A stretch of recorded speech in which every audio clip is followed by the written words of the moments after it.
Là, c'est gelé dessous. Hein. Ouais, c'est de la classe. Ah ouais, je le vois. Comme c'est le réseau secondaire, on sera la connexion. Ouais. Donc là, on se trouve dans un camion du département de l'Aveyron. Le département a en charge 6000 km de route. Et donc, nous avons des équipes présentes partout sur le territoire. Là, nous démarrons d'un de nos centres d'exploitation routier, qui est celui de Sallecurant. Cette équipe avec laquelle je me trouve a démarré ce matin très tôt, puisque les 30 patrouilleurs, les patrouilleurs sont des agents du département qui, avant même que les camions ne démarrent, sillonnent le territoire pour se rendre compte de l'état des routes. Tous les jours en viabilité hivernale, enfin aussitôt que la météo l'exige. Donc ce véhicule dans lequel on est, il tourne depuis ce matin 4h30 et il a permis de dégager toutes les routes du secteur qui se trouvent dans la responsabilité du centre d'exploitation de Sallecurant. Ici on est en altitude, il a pas mal neigé en fin de nuit, en deuxième partie de nuit. Et donc évidemment le réseau routier était ce matin particulièrement encombré.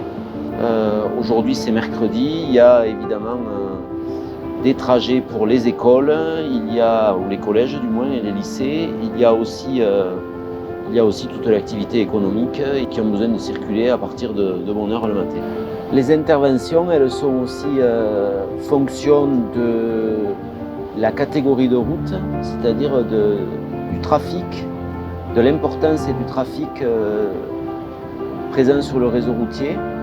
Et donc là, nous sommes sur une route dite secondaire et l'effort, il consiste à maintenir le réseau principal, c'est-à-dire le réseau de jonction entre les bourgs, les villes, le réseau de desserte principale, le plus dégagé possible.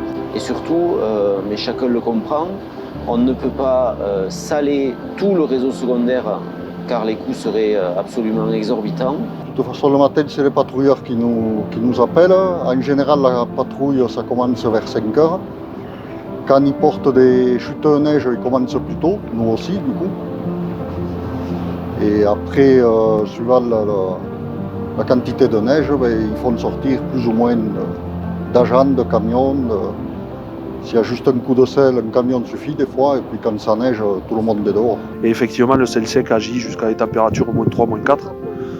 Et avec la saumure, on peut descendre à des températures au-delà de -10.